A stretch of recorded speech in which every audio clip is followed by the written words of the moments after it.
Bakit ka pa lumipat? Meron ka ng magandang trabaho sa Edmonton, meron ka ng bahay, meron ka ng sasakyan, naka-stable na kayong pamilya, yung mga bata nandyan na, tapos bigla kang lilipat. Baka doon ka pa magsisi, di ba? Kadalasan naman na ang sinasabi natin na nasa huli ang pagsisisi.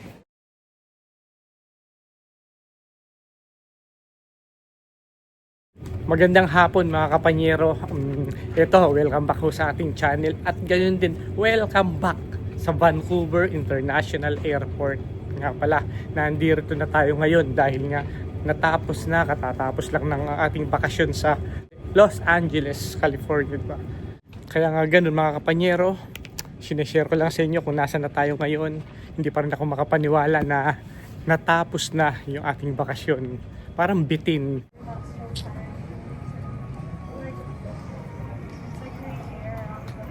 Share ko lang sa inyo mga kapanyero yung mga naka-display dito sa Vancouver International Airport. Ito mga collectibles ng Mickey Mouse, puro Mickey Mouse lang to. Ito yung mga unang-unang lumabas na design na nakuha nila, ito, dinisplay nila rito.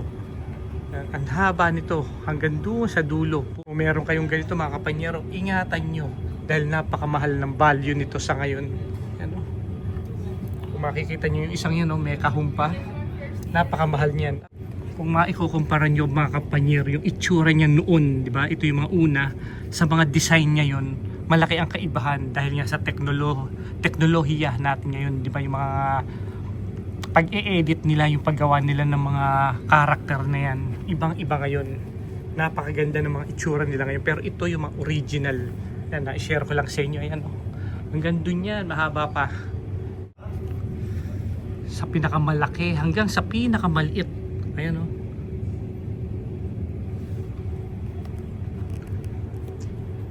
Itong area pala nito mga kapanyero, si Mickey Mouse. Ang susunod naman si Pluto. Ayan Si Pluto nga pala is created in 1930 as the companion to Mickey Mouse. So ayan mga kapanyero yung history ni Pluto, di ba? Siya lang yung hindi nagsasalita sa lahat ng Disney character na inilabas ng Disneyland, di ba? Ayan Ito isa sa pinakamahal kung makikita nyo, ayan yung may kahumpa. Original na Walt Disney Company Pluto, ayan. Pero marami rin lumabas na mga style na Pluto na walang tatak na Walt Disney. Pagka walang tatak na Walt Disney, ibig sabihin yan, hindi siya original, di ba? Marami rin kasi mga imitation, may mga gumaya sa ngayon. Kaya nga kung meron kayo, pagka merong Walt Disney na nakatatak, ingatan nyo na. Ayan dami Ito, si Goofy.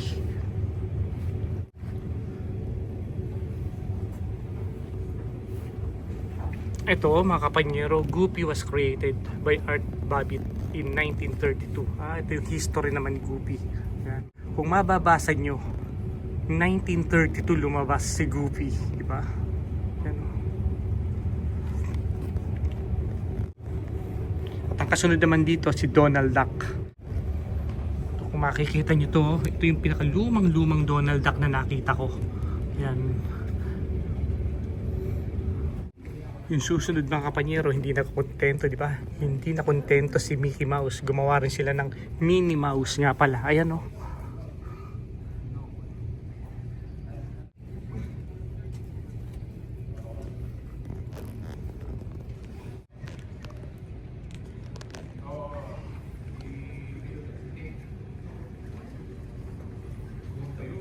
Sila yung mga original na Disney character nga pala, di ba? Sila yung mga unang-una na napakatagal ng na-create ng Walt Disney Production, di ba? Sila yung mga character na hanggang ngayon kinagigiliwan ng lahat, pinupuntahan natin sa Disneyland. Sila yung mga hindi na lang naging pambata, kundi pambata, pangmatanda, lahatan na. Na-share ko lang sa iyo kasi nga nalulungkot ako sa mga oras na to dahil nga nakabalik na tayo rito. Iniisip ko ngayon bumalik uli ng California, di ba? Kasi napakasaya naman talaga doon sa tagal namin na hindi pagkikita-kita doon. Invited to board after zone 2. If you would like to volunteer, please remove any batteries, important items, or medications before seeing the gate agent. Thank you. Tapos na ang masaya nating bakasyon na hindi na naman nating malilimutang mga karanasan, mga experience, na mga masasayang alaala na nangyari sa LA, di ba? Ang pinakamasaya kasi ron mga kapanyero, napakaraming side bet o yung mga hindi namin ine-expect na mga mapupuntahan na puntahan natin, di ba? Hindi yung nagawa naming itinerary na pupunta rito, ito yung kasunod, hindi. Ang nangyari, nasira lahat ng itinerary namin, nag-strike anywhere kami. Kung ano yung mga pupuntahan, go. Ganun ang nangyari kasi, kaya napakasaya. Hindi yung katulad nung isinulat namin, nagplano kami, ang tagal ng mga plano, isusulat. Ganitong araw, pupunta tayo sa ganito, uuwi ng ganitong oras, matutulog, ganun eh. Tapos kinabukasan, ganito naman ang pupuntahan natin. Hindi kasi ganun nangyari. Hindi ganun lang ang nangyari sa bakasyon namin. So naging strike anywhere. Mas masaya pa yung naging mga bigla ang mga lakad namin, di ba? Tapos meron pa doon na mga malalapit lang pala doon na hindi namin alam, yung pa yung mas magaganda na napuntahan namin. Yun yung mga na-share natin sa mga nauna natin mga video na iilan-ilan lang naman kasi yung alam natin na lugar na mapupuntahan doon, pero mas marami pala na hindi ko namin inaasahan na mga lugar na mas magaganda pa. Kaya kayo mga kapanyero, kung meron kayong mga pagkakataon na makapamasyal sa lugar na yon, napakaganda na ma-experience, magandang memory na mabubuo sa inyo sa lugar na yon. Sa 3 linggo namin pag-i-stay doon, daman-daman namin yung lahat ng saya, umaga hanggang gabi, hanggang madaling araw na kasiyahan ang inaabot namin doon. Ang pakiramdam ko ngayon mga kapanyero, para bang kulang, bitin na bitin ang bakasyon namin sa California.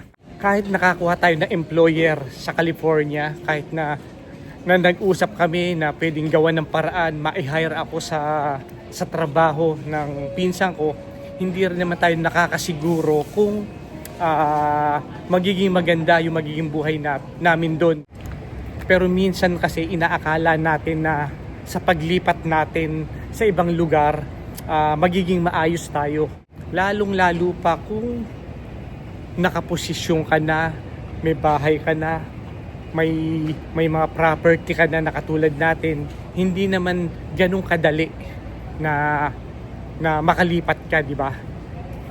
Sa paglipat naman kasi mga kapanyero ng lugar, ang isa sa mga kakailanganin natin, bahay, di ba?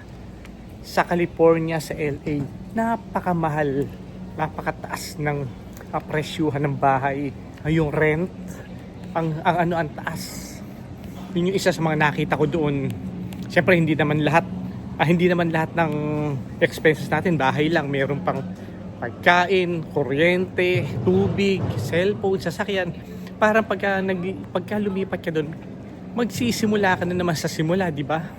Kaya yun yung isa sa mga kadahilanan ng mga iniisip ko na hindi ganun kadali ang paglipat, di ba?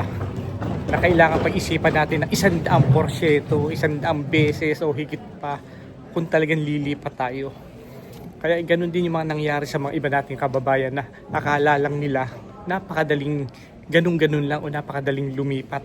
Pero ang hindi nila inaasahan na yung mga pagdating nila sa lugar na lilipatan nila, ganun na naman ang mangyayari. Lalong-lalo pa kung halimbawa mga kapanyero na katulad namin, nakaposisyon na tapos bigla kang babalik sa simula. Napakahirap yun. Napakadaling magsalita na madaling lumipat, pero pagka nanduro ka na sa sitwasyon na yun, baka nasa huli ang pagsisisi, baka pagsisihan mo pa na bakit ka pa lumipat. Meron ka ng magandang trabaho sa Edmonton, meron ka ng bahay, meron ka ng sasakyan, naka-stable na kayong pamilya, yung mga bata nandyan na, tapos bigla kang lilipat. Baka doon ka pa magsisi, di ba? Kadalasan naman na ang sinasabi natin na nasa huli ang pagsisisi. Hindi kami basta-basta papasok sa ganung sitwasyon, di ba? Huwag kang pabigla-bigla, huwag kang magpadala sa sinasabi ng iba na ganun-ganun lang ang paglipat, di ba? Kaya ngayon masasabi ko na masaya ako rito sa Edmonton na dito na yung magiging buhay namin, di ba? Babalik lang ako sa California para bumisita, mamasyal, mag-tour, magwaldas ng pera. Ganun na lang ang gagawin natin sa California, di ba? Pero sa paglipat, parang nag-aalinlangan na akong lumipat pa ng ibang lugar dahil nga nakaposisyon na tayo rito sa Edmonton. Napakahirap na uling magsimula kapag kaganyan. Nakakuha nga tayo ng employer, na-interview tayo ng employer, merong potential, merong pagkakataon na makalipat sa California, pero mahirap ng makipagsapalaran ulit, di ba? Pero ang importante kasi doon, di ba, yung employer, di ba, ganyan, paulit-ulit yung sinasabi na hindi basta-basta yung paglipat din. Pagka wala kang employer, pupunta ka doon ka palang maghahanap, mas mahirap, mas magandang pumunta ron kung may employer ka kasi sila rin naman na magbibigay sa iyo ng papeles, sila magbibigay sa iyo ng contract, sila magbibigay ng working visa sa iyo, di ba? Okay lang sana kung pagpunta natin doon, magtatrabaho ka na, pero hindi, di ba? Mag-a-apply ka pa. So marami pa rin proseso na gagawin bago ka makapunta bago ka makapagtrabaho sa California. Kaya ngayon mga kapanyero, na-share ko lang sa inyo kung ano ba yung nasa sa loob natin. Pero at least nakita ko na may opportunity na nag-iintay sa amin sa pagpunta namin sa California. At least may nakausap tayo na potential na employer, di ba? Kasi dun sa building na pinagtatrabahuhan ng pinsan ko, sabi niya hiring doon, pwede magawa ng paraan. Yun ang pinaka-importante, di ba? Kumbaga siya na yung boss ko, di ba? Siya yung mag-hire, siya yung mag-i-interview sa akin. Ganun na lahat siya na eh. So kaya nga maganda pa rin na meron tayong mga kapamilya na susuporta sa atin, di ba? Yun nga, sinasabi ko rin naman sa ibang video natin, sino ba ang magtutulungan, di ba? Sa ganitong lugar, kundi tayo magkakapamilya. Hindi tulad ng iba, naghihilahan pababa. Nabanggit ko rin to sa ibang video natin na kapwa Pilipino pa natin yung humihila sa atin pababa. Kaya nga tayo mga kapanyero, kung may pagkakataon tayong makatulong sa mga kababayan natin na nagsisimula, tulungan natin ng tulungan, di ba? Hindi tayo naghihintay na kapalit, kaya tumulong lang tayo ng tumulong na makaposisyon din yung mga ibang kababayan natin. Kaya ito mga kapanyero, palakad-lakad lang ako sa Vancouver International Airport kasi mamaya pa ang flight namin papuntang Edmonton. Dahil nga dito ang ito ang connecting flight namin, di ba? Kumbaga, yung mga tutulungan natin, sila rin naman ang tutulong sa mga iba. Sana ganun. Kaso ang mga nangyayari kasi rito sa ibang bansa, sa mga nangyayari dito, sa totoo lang, napakarami kong experience, sa dami kong naririnig. Mismong ako sa akin nangyari, napakaraming mga Pilipino ang nanghihila pababa. Yun ang kaanuhan natin dito. Yun yung mga ugali na dapat nating hindi dalahin dito sa ganitong klaseng lugar, di ba?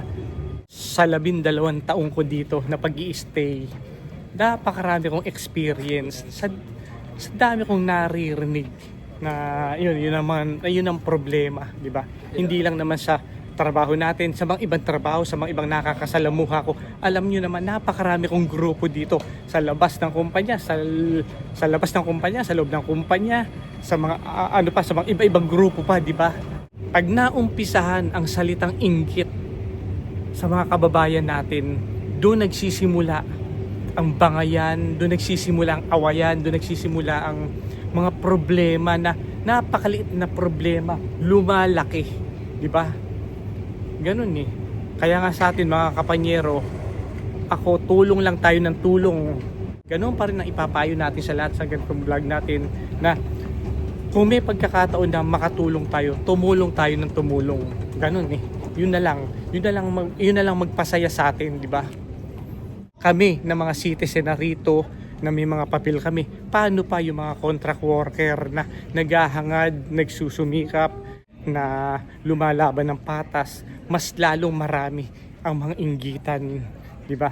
Ako na hindi ko naranasan yung pagiging contract worker ko dito dahil nga nabanggit ko naman to sa mga ibang video natin na dumating kami rito sa Canada, landed kami, di ba? Kumbaga, permanent residency na kami nang dumating dito. So nag-apply na lang kami later on ng citizenship, di ba? Ganun yung setup namin. Pero nung permanent residency pa lang kami, napakarami na talaga na naririnig ko. Kaya nga, nung may pagkakataon na kami na makapag-citizen, nag-apply kagad kami. Ganun yung ginawa namin. Lalo pa ngayon mga kapanyero, ang bansang Canada, pabago-bago ang rules dito. Hindi natin masasabi na habang buhay na ganun ang rules dito. Maraming nababago. Kaya yun mga kapanyero, kung bago ka lang sa ating channel, huwag niyong kalimutan mag-subscribe. Pakipindot naman ang ating subscribe button para suporta sa ating channel. So na-share ko lang sa inyo mga kapanyero, yun nga yung mga sitwasyon na pwede nating gawin sa California, di ba? Yan. Kaya yan mga kapanyero, maraming salamat. Hanggang sa muli.